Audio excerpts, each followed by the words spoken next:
बिस्मिल्लाहिर्रहमानिर्रहीम। नाज़रीन अस्सलाम वालेकुम। इमरान वसीम आपकी खिदमत में हाजिर है। नाज़रीन कुछ अहम खबरें आपके साथ शेयर करनी थी, इसीलिए आपकी खिदमत में हाजिर हुआ हूँ। आज mayor Wasim Akhtar supreme court में पेश हुए थे और नाज़रीन कुछ अर्सा पहले मेयर वसीम अख्तर की एक वीडियो सोशल मीडिया पर वायरल हुई थी, जिसमें उन्होंने बड़े ही बेहतरीन सुरों के साथ, मधुर कुन सुरों के साथ एक गीत गाया था और शायद इसी वजह से उनका वो गीत जो है वो सोशल मीडिया पर वायरल हुआ था। मैं अगर कोई गीत गाऊं तो जैसे यहाँ पर कव्वे जो है वो काएँ काएँ कर रहे हैं तो वो कव्वे इकट्ठे हो जाते हैं, लेकिन जब मेयर वसीम अख्तर ने गीत गाया था तो इस किस्म का कोई माहौल नहीं था। लेकिन आज जब वो सुप्रीम कोर्ट में पेश हुए तो चीफ जस्टिस ऑफ पाकिस्तान ने उन्हें गाना गाने की इजाज़त नहीं दी, लेकिन उन पर सख्त बरहमी का इजहार किया और उनको बहुत सारी डायरेक्शन जो है आज चीफ जस्टिस ऑफ पाकिस्तान ने जारी की। और इसके साथ साथ कराची सर्कुलर रेलवे की जो ज़मीन थी उसे भी एक हफ्ते में खाली कराने का चीफ जस्टिस ऑफ पाकिस्तान ने हुक्म दिया है। लेकिन आज की इस सारी अदालती कार्रवाई में chief justice of Pakistan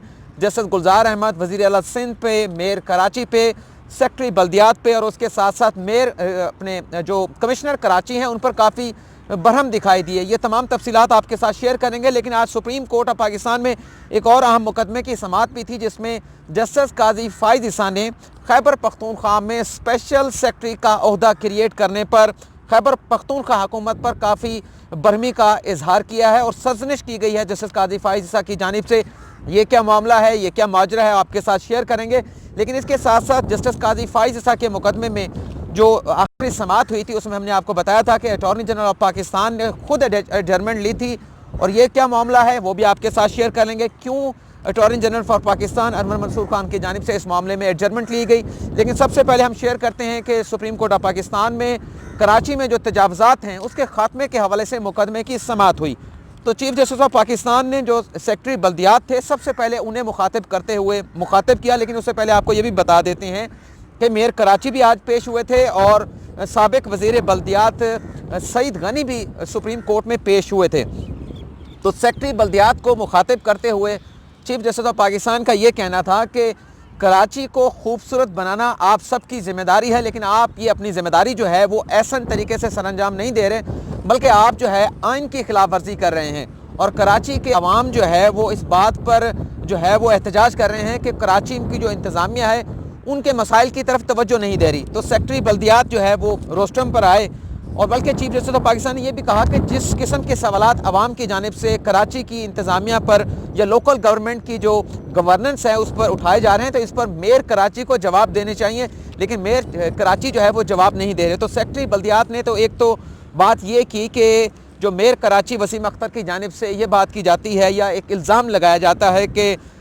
local government के पास और मेयर कराची के पास कोई अख्तियारात नहीं है, तो ये बिल्कुल गलत है। ऐसी बात नहीं है। मेयर कराची के पास मुकम्मल माली अख्तियारात हैं और वर्ल्ड बैंक के ताउन के साथ वो बहुत सारे मंसूबे जो हैं वो चला रहे हैं।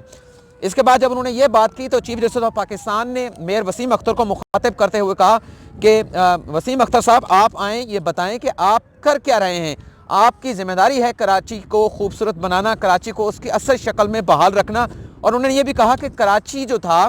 वो कभी पाकिस्तान का नगीना हुआ करता था, लेकिन आप सब लोगों ने अपने मफाद की खातर, सियासी मफाद की खातर जो है वो कराची का हशर नशर कर दिया, कराची को बिगाड़ के रख दिया और जो नहीं होना चाहिए था वो हो गया। और जो आप लोगों के करने की ज़िम्मेदारी थी कराची को डेवलप करने के हवाले से, कराची को खूबसूरत बनाने के हवाले से, वो तमाम तर ज़िम्मेदारियाँ जो हैं वो आपने सरअंजाम नहीं दी। बल्कि चीफ जस्टिस ने उन्हें मुखातिब करते हुए ये भी कहा कि हम कोई आपसे कोई कहानी नहीं सुनेंगे और आपसे आज हम कोई गीत भी नहीं सुनेंगे। और ये सारी बात आपको चीफ जस्टिस की आपके साथ शेयर करता हूँ। लेकिन उसके बाद जो वसीम अख्तर थे मेयर कराची, उन्हें भी मौका दिया गया कि आप भी बताएं आपका क्या मौक़िफ़ है। बल्कि चीफ जस्टिस ऑफ पाकिस्तान ने यह भी कहा कि आप लोग सूट बूट पहनकर अपने दफ्तरों में बैठ जाते हैं और दफ्तरों से निकलने का आपका दिल नहीं करता। जो आपका काम है कि आप जाएँ कराची में विज़िट करें, लोगों के मसाइल सुनें, कराची की रोड्स का विज़िट करें, उसके अलावा जो तजावज़ात हैं जो फुटपाथ के ऊपर हैं उनका विज़िट करें, लेकिन आप दफातर में बैठे रहते हैं और जब कभी आपको अदालत बुलाती है तो आप यहाँ पर आकर कहानियाँ सुनाना शुरू कर देते हैं। तो आज कोई तोता मैना की कहानियाँ नहीं सुनेंगे और आपको कोई गीत सुनाने की इजाज़त भी नहीं दी जाएगी। और ये उसी तनाज़र में बात हुई थी। लगता है कि चीफ जस्टिस ऑफ पाकिस्तान तक भी वो वसीम अख्तर की जो वीडियो थी जिसमें वो गाना गुनगुना रहे थे और बड़े ज़बरदस्त अंदाज में उन्होंने वो गाना गाया था, मुझे वो याद नहीं वो गाना कौन सा था, लेकिन लगता है कि चीफ जस्टिस तक वो वीडियो जो है वो पहुंची थी। तो वसीम अख्तर साहब ने ये कहा कि देखें कि हम जो भी अपने हद तक है वो करने की कोशिश कर रहे हैं। 7 अरब रुपए का जो हमारा बजट है वो सारा का सारा बजट जो है वो जो हमारे जो लोकल गवर्नमेंट का इदारा है उसकी तनख्वाहों में या पेंशन में जो है वो उसमें लग जाता है। लेकिन चीफ जस्टिस ऑफ पाकिस्तान ने ये कहा कि आप लोगों से काम नहीं होता, आप आकर कहानियाँ सुनाते हैं, आप मेरे साथ चलें, मैं आपको बताता हूँ चल के भी काम कैसे कराया जाता है। तो इस मुकदमे में चीफ जस्टिस ऑफ पाकिस्तान ने ये कहा है कि आप दफ्तरों में ना बैठें बल्कि अपने दफातर से बाहर निकल कर जाके लोगों से पूछें कि उनके मसाइल क्या हैं। और चीफ जस्टिस ने यह भी कहा कि आप किसी और के लाडले होंगे, आप अदालत के लाडले नहीं हैं। कराची की आवाम का जो सब कुछ था, कराची की आवाम को कुछ नहीं मिला, सब कुछ जो है वो वसीम अख्तर को मुखातिब करते हुए कहा कि आपकी जेबों में चला गया। और चीफ जस्टिस ने यह भी कहा कि कराची का जो भी काम होना है वो लोकल गवर्नमेंट के ज़रिए होना चाहिए, और अगर लोकल गवर्नमेंट के ज़रिए काम नहीं होता तो फिर वसीम अख्तर जो मेयर हैं उन्हें रखने की क्या ज़रूरत है, फिर उन्हें घर भेज देना चाहिए। तो इस मुकदमे में नाजायज़ तजावज़ात के हवाले से, वैसे तजावज़ात जो भी होती हैं वो नाजायज़ ही होती हैं, तो इसमें सुप्रीम कोर्ट ने यह हुक्म दिया है कि जितने भी पार्क्स हैं जिनके जो जगहों को कमर्शियल वहाँ पे प्लाजे बना दिए गए, वहाँ पर मकान बना दिए गए, और उसके साथ साथ जो दीगर जो फुटपाथ हैं वहाँ पर जो तजावज़ात बनाई गई हैं इन्हें ख़त्म करने का सुप्रीम कोर्ट ऑफ पाकिस्तान की जानिब से हुक्म दिया गया है। और इसके साथ साथ सुप्रीम कोर्ट में सर्कुलर रेलवे की ज़मीन को भी वागुज़ार कराने से मुतल्लिक़ मुकदमे की समाअत हुई, और उस पर भी चीफ जस्टिस ने यही कहा। एडवोकेट जनरल सिंध जो है वो अदालत में पेश हुए, तो चीफ जस्टिस ने यह कहा कि हमने सितंबर में आपको 1 माह की मोहलत दी थी कि कराची सर्कुलर की कराची रेलवे सर्कुलर की जो ज़मीन है उसे 1 माह के अंदर आपने खाली कराना था, लेकिन इस अदालती हुक्म पर अमल दरामद नहीं हुआ। क्यों ना इस अदालती हुक्म पर अमल ना करने पर हम जो वज़ीर आला सिंध हैं, मेयर कराची हैं, कमिश्नर कराची हैं और जो सेक्रेटरी बल्दियात हैं उन्हें तौहीन अदालत के नोटिस जो है वो क्यों ना जारी किए जाएँ। एडवोकेट जनरल सिंध की जानिब से बताया गया कि देखें ये मनसूबा अब सी पैक में आ चुका है, हमने अपने तय एक फ्रेमवर्क बना के कराची सर्कुलर की जो ज़मीन है उसे खाली कराने के हवाले से बनाकर हमने वफाकी हुकूमत को भिजवा दिया है। अब चूँकि ये मनसूबा कराची सर्कुलर की रेलवे की जो ज़मीन है अब सी पैक में आ चुका है, तो लिहाजा हम चाइना के साथ डायरेक्ट जो है वो किसी किस्म के डायलॉग्स नहीं कर सकते इस मामले पर, तो अब ये मामला वफाकी हुकूमत ने उठाना है। तो एक तो चीफ जस्टिस ने इस मुकदमे में ये तमाम रिकॉर्ड जो फ्रेमवर्क भिजवाया गया था या इस पर वफाकी हुकूमत ने क्या फ़ैसला किया है रेलवे सर्कुलर की ज़मीन के हवाले से, वो रिकॉर्ड भी तलब किया है। लेकिन चीफ जस्टिस ने ये ज़रूर कहा है कि आप लोगों से काम नहीं होता, अगर आप लोगों से काम नहीं होता तो फिर मुझे आपके साथ चलकर बताना होगा भी काम किस तरीके से होता है। आप लोग के जो ज़ाती मफाद हैं उसकी वजह से मामला जो है वो आगे नहीं बढ़ पा रहे।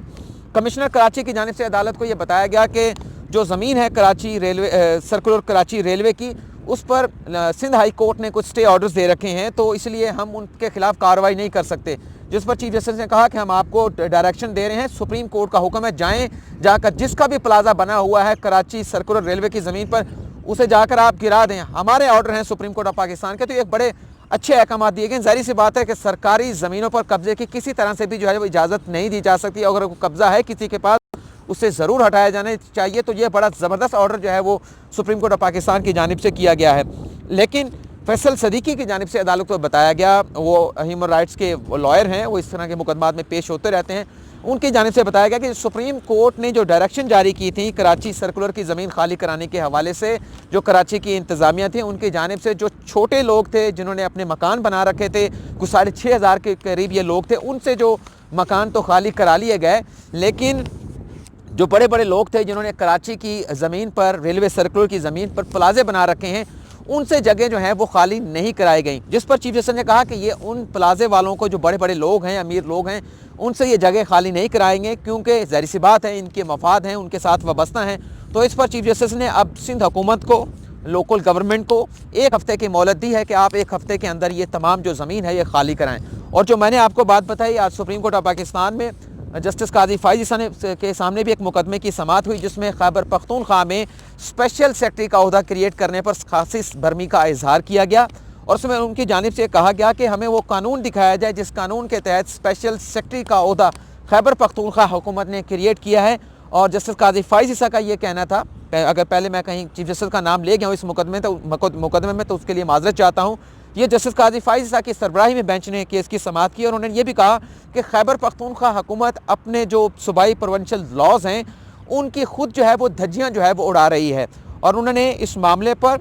चीफ सेक्रेटरी खैबर पख्तूनख्वा से, एडवोकेट जनरल खैबर पख्तूनख्वा से वाज़ेह जवाब मांगा है कि कितने सूबाई महकमों में स्पेशल सेक्रेटरी का ओहदा क्रिएट किया गया है। लेकिन एक और बड़ी ज़बरदस्त मैं समझता हूँ कि वो डायरेक्शन जो है वो जस्टिस कादी फाइज़ा की जानिब से जारी की गई है। उसमें यह कहा गया कि ज़मानत के जो मुकदमात होते हैं जो पेशावर हाई कोर्ट में आते हैं ट्रायल कोर्ट से, उसमें पेशावर हाई कोर्ट जो है वो ट्रायल कोर्ट से मुकदमे का सारा रिकॉर्ड मंगवा लेती है और उस रिकॉर्ड मंगवाने की वजह से जो ट्रायल कोर्ट की प्रोसीडिंग होती हैं वो अफेक्ट होती हैं, वो चल नहीं पाती। तो इस पर chief justice Peshawar high court को ये कहा गया है कि आप इस मामले को देखें, आपकी पेशावर हाई कोर्ट ज़मानत के मुकदमात में जो है वो रिकॉर्ड मंगवा लेती हैं और रिकॉर्ड मंगवाने के बाद वो मुकदमा जो है वो आगे चलता नहीं है। और इस मुकदमे की समाअत के दौरान खैबर पख्तूनख्वा के जो सरकारी वकील थे उनसे मुखातिब करते हुए जस्टिस कादी फाइज़ा का ये भी कहना था कि बड़ी बड़ी काबीना जो है, मतलब जो सूबाई काबीना है या वफाकी काबीना के हवाले से तो वो बात नहीं कर रहे थे, सूबाई काबीना के हवाले से बात कर रहे थे कि इतनी बड़ी काबीना बना रखी है।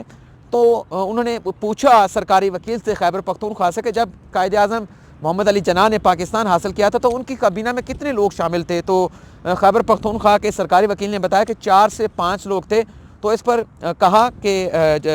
जस्टिस कादी फाइज़ा ने कि यहाँ पर तो उससे काफ़ी ज़्यादा बड़ी जो है वो काबीना जो है वो बना रखी है। लेकिन उन्होंने ये जो ज़मानत का मुकदमा था, असल में ये मुलज़म थे खालिद ज़मान, इन्होंने एक कत्ल के मुकदमे जो मुलज़म था उससे असलहा फ़राम किया था।